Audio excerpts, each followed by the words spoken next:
Wizards have been added to the game. They are actually a really simple antagonist to explain. They only have two objectives. One is to survive, and the other is to show off your abilities. It is very open-ended. That could be either destruction related, chaos related, fun related, some in between. Wizards can be a round start antag, mid-round antag, or an antag with other antags, as in they can roll during traders or nukies. They're obviously going to be very rare in any of those scenarios, so don't expect to see them every day you play. You will spawn on a shuttle, and the shuttle has useful gear available to you, but otherwise it's really just a normal shuttle with a very wacky theme. I'm not going to cover every single little piece of gear for the wizard because the main thing of the wizard is spells. When you are a wizard, you will have a item in your inventory called the Wizard's Grimoire, and you will have 10 Wiz coins to purchase spells of varying cost. Some spells, for example, like the Fireball, are upgradable to have better cooldown reduction. So there's a lot of possible strategies here. The categories range from offensive spells to event spells. Event spells or events, it's like as in a random event almost, but you control it.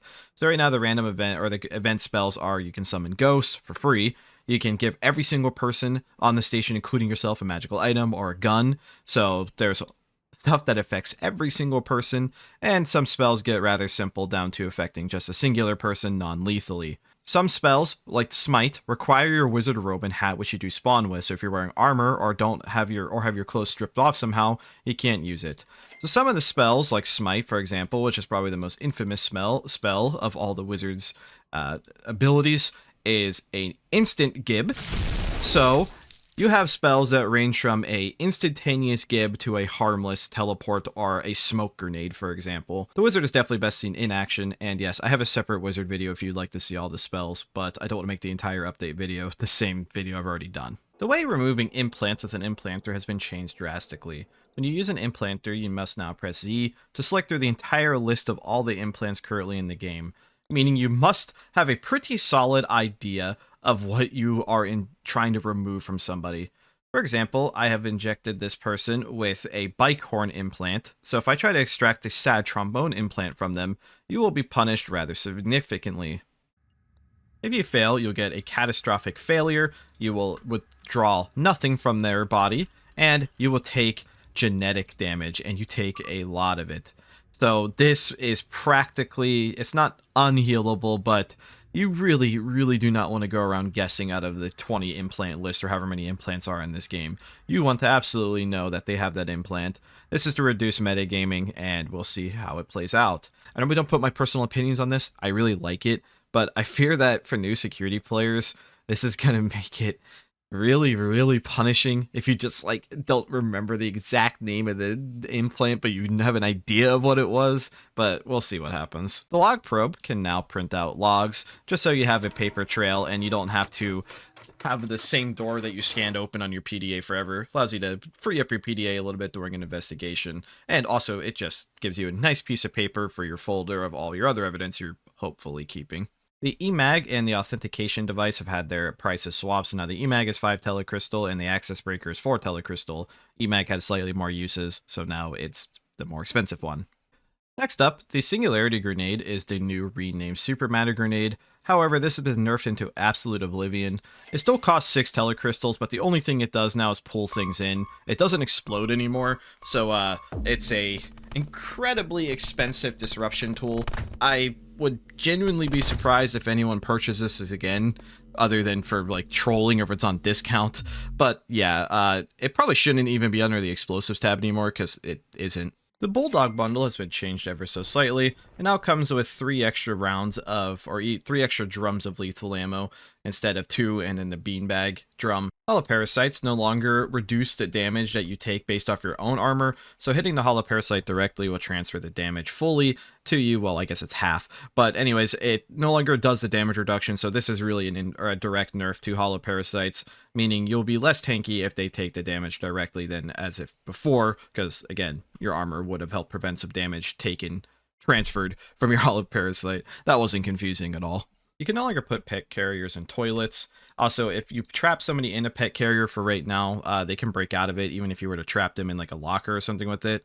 However, if I think I did just read in the GitHub that they are removing the ability to even put anyone in pet carriers, but that will be in the 2 weeks from now. Crusher Dagger has received a slight buff / changes. It can now be used for slicing, And you can now throw it as a throwing weapon, and it does a very low amount of damage, but it has some cool style points if you throw it into somebody at least.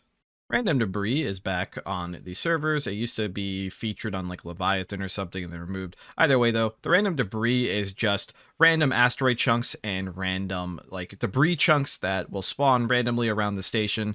There is, I think, a finite amount of them. I don't think you could just fly out forever, but either way, it's extra loot for salvagers to potentially get to. Probably will need a shuttle or very good navigation with a jetpack to get to them.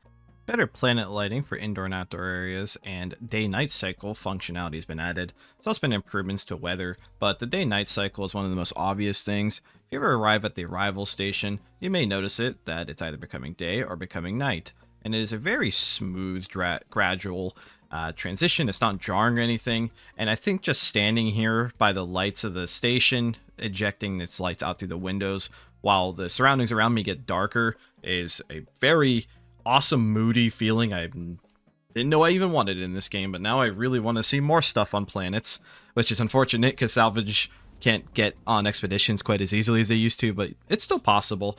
But seeing it on the arrival shuttle is honestly great. It gets so dark that it's like flashlight required dark. It's very, very nice looking. Just good work all around. I love it. This one's inducing 0.9 rads. This one's inducing 1.0. If I were to throw it in a crate, lock it, and put the Geiger counter in on top of it. For at least weak radiation, it blocks it entirely. So if you have a artifact that is just not emitting out too many rads, feel free to put it in a steel crate in order to not, well, irradiate people around you. However, still can't do that with large artifacts, and I would still probably use a Geiger counter to make sure the radiation isn't leaking out, just to be safe. You can now craft colored small lights, just like you can colored tube lights, and they are crafted the same way. You just need a colored crystal shard with one glass when putting the bulb or crafting the bulb. So you can color rooms if you get access to these crystals. Blunts and joints now have random names created, so just some extra good roleplay potential, and you could actually use this to help organize if you like put something in them, and they'll have the names automatically. Still have to remember which one's which though. The T-Ray scanner now actually shows subfloor entities underneath catwalks, so this is always something that was really annoying trying to repair when there would be a wire or something under a catwalk and you have to like right click it to actually properly see it. But now if you use a T-Ray, especially with all three wires even, it's very easy to see it. Prefer to add pipes as well, because that's another thing that can end up under catwalks or disposal pipes. It looks totally fine as well. So this is just really, really nice for any engineers that are working on things. See the pipes, no problem. Without the T-Ray, yeah, it's there, but if it was facing the other way, it'd still be really hard to see. I'd like to thank all of our maintainers and contributors for all their hard work. Great to finally see a new antagonist, and thank you for watching.